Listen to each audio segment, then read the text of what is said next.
নমস্কাৰ বন্ধু বান্ধৱীসকল, পুনৰ এবাৰ স্বাগতম জনাইছোঁ আছাম অনলাইন টেক নামৰ ইউটিউব চেনেলটোলৈ আৰু লগতে আজিৰ এই ভিডিঅ'টিত কেইটামান বিশেষ প্ৰশ্নৰ উত্তৰ লৈ আহিছোঁ, যিবিলাক প্ৰশ্নৰ উত্তৰ সকলোবোৰ অসমৰ এক্সাম যেনে ধৰক Assam police, APDCL, health service সকলোখিনি এক্সামৰ কাৰণে সহায় হ'ব বুলি মই ভাবোঁ। গতিকে ভিডিঅ'টো শেষলৈকে চাই থাকিব। যথেষ্ট এইখিনি ইম্পৰ্টেণ্ট কুৱেশ্যন, এইবিলাক কুৱেশ্যন আহি থাকে যিকোনো ধৰণৰ পৰীক্ষাত। গতিকে বন্ধু বান্ধৱীসকলৰ লাভ হ'ব বুলি মই ভাবোঁ। গতিকে ভিডিঅ'টো শেষলৈকে চাই থাকিব। কেইটামান কুৱেশ্যন, যিকেইটা কুৱেশ্যন ইম্পৰ্টেণ্ট, ঠিক আছে।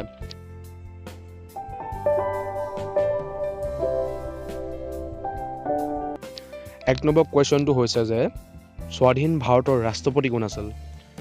আৰু ইয়াৰ উত্তৰটো হৈছে যে ৰাজেন্দ্ৰ প্ৰসাদ স্বাধীন ভাৰতৰ প্ৰথম ৰাষ্ট্ৰপতি আছিল। আৰু এতিয়া আমি আহোঁ যোনটো 2 নম্বৰ প্ৰশ্ন 2 নম্বৰ প্ৰশ্নটো হৈছে ভাৰত ৰত্ন সন্মানেৰে বিভূষিত কৰা প্ৰথম বিদেশী লোকজনৰ নাম কি আছিল? আৰু ইয়াৰ উত্তৰটো হ'ব খান আব্দুল গফৰ খান। তেওঁ আছিল আপোনালোকৰ ভাৰত ৰত্ন সন্মানেৰে বিভূষিত কৰা প্ৰথম বিদেশী। এতিয়া আমি আহোঁ 3 নম্বৰ প্ৰশ্নটোলৈ। 3 নম্বৰ প্ৰশ্নটো হৈছে যে ব্ৰাহ্ম সমাজৰ প্ৰতিষ্ঠাপক কোন আছিল? আৰু ইয়াৰ উত্তৰটো হ'ব ৰাজা ৰামমোহন ৰয় ব্ৰাহ্ম সমাজৰ প্ৰতিষ্ঠাপক আছিল। এতিয়া আমি আহোঁ 4 নম্বৰ যোনটো প্ৰশ্ন। 4 নম্বৰ প্ৰশ্নটো হৈছে যে মাউণ্ট এভাৰেষ্টত আৰোহণ কৰা প্ৰথমগৰাকী মহিলা কোন? আৰু ইয়াৰ উত্তৰটো হ'ব জুংকু টাইবে আছিল এভাৰেষ্টত আৰোহণ কৰা প্ৰথমগৰাকী মহিলা।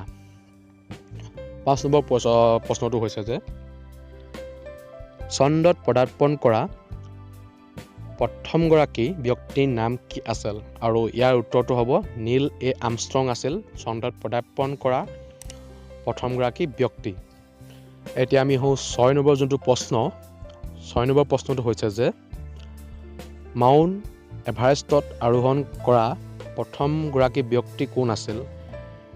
আৰু ইয়াৰ উত্তৰটো হ'ব টনজিং নৰ্গে আৰু এডমাণ্ড হিলাৰী, ঠিক আছে। আমি আহোঁ যোনটো 7 নম্বৰ প্ৰশ্ন। 7 নম্বৰ প্ৰশ্নটো হৈছে লৰ্ড কেনিং কোন আছিল? আৰু ইয়াৰ উত্তৰটো হ'ব ভাৰতৰ প্ৰথম ভাইচৰয় আছিল লৰ্ড কেনিং, ঠিক আছে। আমি আহোঁ যোনটো এতিয়া 8 নম্বৰ প্ৰশ্ন। 8 নম্বৰ প্ৰশ্নটো হৈছে ভাৰতৰ প্ৰথমগৰাকী মহিলা ৰাজ্যপাল কোন আছিল? ঠিক আছে। আৰু এই প্ৰশ্নটোৰ উত্তৰটো হ'ব শ্ৰীমতী সৰোজিনী নাইডু ভাৰতৰ প্ৰথমগৰাকী মহিলা ৰাজ্যপাল আছিল। এতিয়া আমি আহোঁ যোনটো 9 নম্বৰ প্ৰশ্নটোলৈ।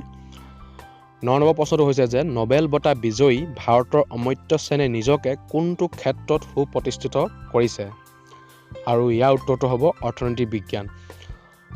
অমৰ্ত্য সেনে অৰ্থনীতি বিজ্ঞানত নিজকে সুপ্ৰতিষ্ঠিত কৰিছিল।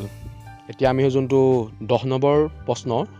10 নম্বৰ প্ৰশ্নটো হৈছে তানচেন কাৰ দৰবাৰৰ বিখ্যাত কবি আছিল? আৰু ইয়াৰ উত্তৰটো হ'ব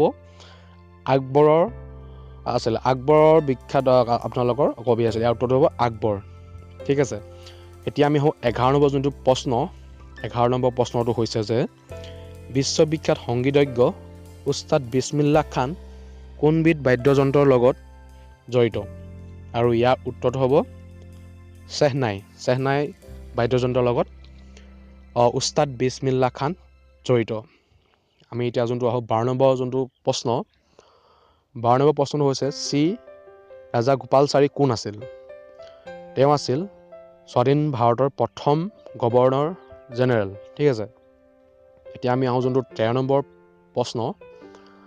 13 নম্বৰ প্ৰশ্নটো হৈছে পণ্ডিত শিৱকুমাৰ শৰ্মা তলৰ কোনবিধ বাদ্যযন্ত্ৰৰ বাবে উস্তাদ আখ্যাপ্ৰাপ্ত?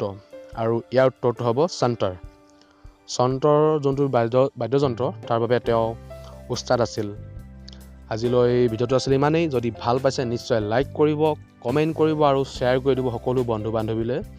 কাৰণ যিসকল বন্ধু বান্ধৱীয়ে যিকোনো পৰীক্ষাৰ বাবে প্ৰিপেৰেশ্যন চলাই আছে সেইসকল বন্ধু বান্ধৱীৰ বাবে ভাল হ'ব বুলি মই ভাবোঁ।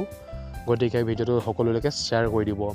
যদি চেনেলটো ছাবস্ক্ৰাইব কৰা নাই নিশ্চয় ছাবস্ক্ৰাইব কৰি ওচৰত থকা যোনটো বেল আইকন আহিব সেইটো নিশ্চয় এবাৰ প্ৰেছ কৰি দিব। যেতিয়াই মোৰ এই চেনেলৰ পৰা মই ভিডিঅ' আপলোড কৰিম, যিসকলে ছাবস্ক্ৰাইব কৰি বেল আইকনৰ দবাত ৰাখিছে সেইসকলৰ তাত ন'টিফিকেশ্যন যাব আৰু এই ভিডিঅ'বোৰ ভালদৰে চাব পাৰিব। গতিকে আজিলৈ আছিল ভিডিঅ'টো ইমানেই। ধন্যবাদ।